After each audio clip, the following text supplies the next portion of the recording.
ఇవాళ ఎన్నడూ లేవని గొంతులు కూడా లేస్తున్నాయి. ఇవాళ 10 ఏళ్ళు నోరు మూసుకొనున్న గొంతులు, 10 ఏళ్ళు మాట్లాడేందుకు భయపడ్డోళ్ళు ఇలా రేవంత్ రెడ్డి ముఖ్యమంత్రి కాగానే ఎగిరెగిరి పడుతున్నారు.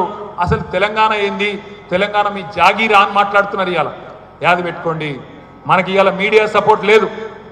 ఇప్పుడు ఇంతసేపు కెమెరాలు పెట్టిరు కదా, ఎవరు చూపెట్టరు, వస్తుంది అది అవుతుంది. ఏదో వీళ్ళ ఉప్పసకు పాపం వీళ్ళ ఉద్యోగాలకు తప్ప ఎవడు చూపెట్టాడు. నేనేమంటున్నా అంటే వీళ్ళ ఎవరు మనకు సపోర్ట్ లేదు. మనకి ఇవాళ ఉన్నది ఒకటే ఒక్క అస్త్రం, సోషల్ మీడియానే మనం ముంగటున్న ఒకటే ఒక్క అస్త్రం. ఎవరి దగ్గరికి పోయే అవసరం లేదు, మీరు ఎవరి గురించి బాధపడే అవసరం లేదు. మీరు చేయాల్సిన పనల్లో ఒకటే, మీ ఊళ్ళే మీ కండ్ల ముంగట ఇలా చెప్పులు కనబడుతున్నాయి, ఎరువుల దుకాణాల ముంగట చెప్పులు కనబడుతున్నాయి క్యూలా. మళ్ళొక్కసారి ఆధార్ కార్డులు, చెప్పులు ఆనాటి రోజులు తెస్తాడంటే నిజంగానే ఆనాటి రోజులు వచ్చినాయి. మళ్ళా ఆనాటి రోజులు మళ్ళా చెప్పుల వరుసలు కనబడుతున్నాయి. మీరు చేయవలసిందల్లా ఒకటే, ఒక ఫోటో కొట్టుండ్రి, ఒక వీడియో తీయండి, వాట్సాప్లో పెట్టుండ్రి.